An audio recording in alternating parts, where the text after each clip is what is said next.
23ാമത് സംസ്ഥാന ഗവർണറായി രാജേന്ദ്ര വിശ്വനാഥ് ആർലേക്കർ സത്യപ്രതിജ്ഞ ചെയ്ത് അധികാരമേറ്റു. കേരള ഹൈക്കോടതി ചീഫ് ജസ്റ്റിസ് നിതിൻ മധുകർ ജാംദാർ സത്യവാചകം ചൊല്ലിക്കൊടുത്തു. മുഖ്യമന്ത്രി പിണറായി വിജയൻ പുതിയ ഗവർണർക്ക് പൂച്ചെണ്ടുകൾ നൽകി അഭിവാദ്യം അർപ്പിച്ചു. ബംഗാൾ ഗവർണർ CV ആനന്ദബോസും സത്യപ്രതിജ്ഞാ ചടങ്ങിൽ പങ്കെടുത്തു. പോലീസിന്റെ ഗാർഡ് ഓഫ് ഓണർ സ്വീകരിച്ച ശേഷമാണ് മുഖ്യമന്ത്രിക്കും ഹൈക്കോടതി ചീഫ് ജസ്റ്റിസിനുമൊപ്പം രാജേന്ദ്ര വിശ്വനാഥ് ആർലേക്കർ സത്യപ്രതിജ്ഞ ചെയ്യാനായി രാജ്ഭവനിലെ ഹാളിലേക്ക് എത്തിയത്.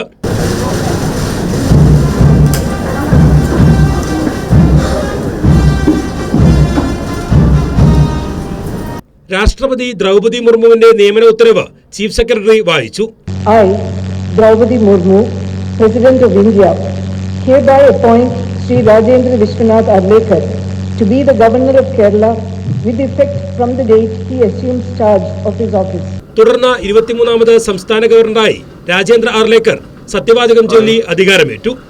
I, Rajendra Vishwanath Arlekar, do swear in the name of God that I will faithfully execute the office of Governor of Kerala and will, to the best of my ability, preserve, protect and defend the Constitution of India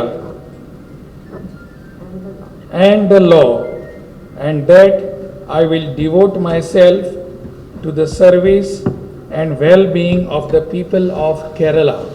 മുഖ്യമന്ത്രി പുതിയ ഗവർണർക്കും ഭാര്യയ്ക്കും പൂച്ചെണ്ടുകൾ നൽകി അഭിവാദ്യം ചെയ്തു.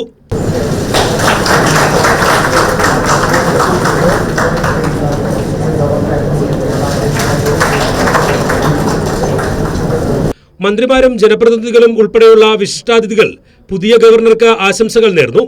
തുടർന്ന് നടന്ന ചായ സൽക്കാരത്തിൽ മുഖ്യമന്ത്രിയും മന്ത്രിമാരും വിശിഷ്ടാതിഥികളും പങ്കെടുത്തു. കൈരളി ന്യൂസ്, തിരുവനന്തപുരം.